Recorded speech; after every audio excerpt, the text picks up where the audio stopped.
अस्सलामु अलैकुम welcome to our channel वहीஸ் ரெசிபீஸ்ல இன்னைக்கு நம்ம பார்க்க போறது மட்டன் சுக்கா. அதுக்கு முன்னாடி என்னோட வீடியோ தான் ஃபர்ஸ்ட் டைம் பார்க்குறீங்கன்னா சப்ஸ்கிரைப் பண்ணிக்கோங்க, பெல் பட்டன் கிளிக் பண்ணிக்கோங்க, அதில் ஆல்ன்ற ஆப்ஷன் வரும், அதையும் அமைக்கிக்கோங்க. வாங்க வீடியோக்குள்ளே போகலாம். மட்டன் 1/4 கிலோ எடுத்து உப்பு போட்டு வேக வச்சு எடுத்துக்கிறோம். எண்ணெய் ஊற்றிட்டு பட்டை ஒரு துண்டு போட்டு தாளிச்சிட்டு வெங்காயம், தக்காளி, கருவேப்பிலை, கொத்தமல்லி எல்லாம் போட்டு வதக்கிக்கிறோம். பச்சை மிளகாய் 1 2 கீரி போட்டிருக்கோம். சின்ன வெங்காயம் போடணும்.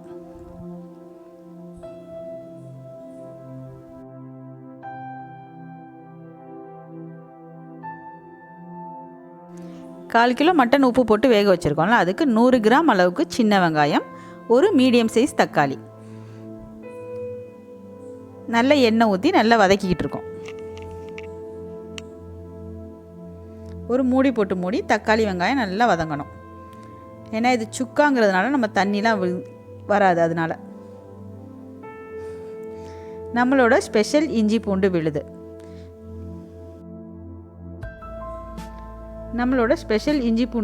ஒரு ஸ்பூன் போட்டுக்கிறோம். இஞ்சி பூண்டு விழுதோட லிங்க் டிஸ்கிரிப்ஷன் பாக்ஸில் கொடுக்குறேன், பார்த்துக்கோங்க. மிளகாத்தூள் 1 ஸ்பூன், தனி மிளகாத்தூள் 1/4 ஸ்பூன், மஞ்சள் தூள் அதையும் போட்டு நல்லா எண்ணெய் பிரிஞ்சு வர அளவுக்கு வதக்கிக்கிறணும். மிளகாத்தூளோட பச்சை வாசனை, இஞ்சி பூண்டோட பச்சை வாசனை எல்லாம் போகிற அளவுக்கு வதக்கிட்டு நம்ம கறி வேக வச்சுருக்கோம்ல, அதை அப்படியே ஊற்றிக்கிறோம். தண்ணியோடய ஊற்றிக்கலாம்.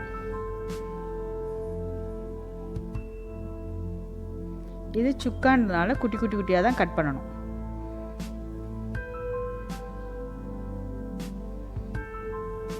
நல்லா தண்ணி ஃபுல்லாக சுண்டி வெங்காயம் தக்காளி இருந்த இடம் தெரியாமல் மேஷ் ஆகி வர அளவுக்கு நல்லா சுருளை கிண்டிட்டோம்னா நம்மளோட மட்டன் சுக்கா ரெடி. இது சாம்பார் சோறு, ரசம் சோறு, சப்பாத்தி, பரோட்டா கூட நல்ல டேஸ்ட்டாக இருக்கும். மிளகுத்தூள் 1 ஸ்பூன் கடைசியாக அமர்த்த போகும்போது போட்டுக்கணும். அடுப்பை அமர்த்தும் போது போட்டுட்டு நல்லா பெரட்டி விட்டுட்டு அமர்த்திடணும். நம்மளோட மட்டன் சுக்கா ரெடி. நீங்களும் இதே மாதிரி செஞ்சு பார்த்து எப்படி இருக்குன்னு எனக்கு கமெண்டில் சொல்லுங்கள். மறந்துடாமல் வஹீஸ் ரெசிபீஸை சப்ஸ்கிரைப் பண்ணிக்கோங்க. அஸ்ஸலாமு அலைக்கும்.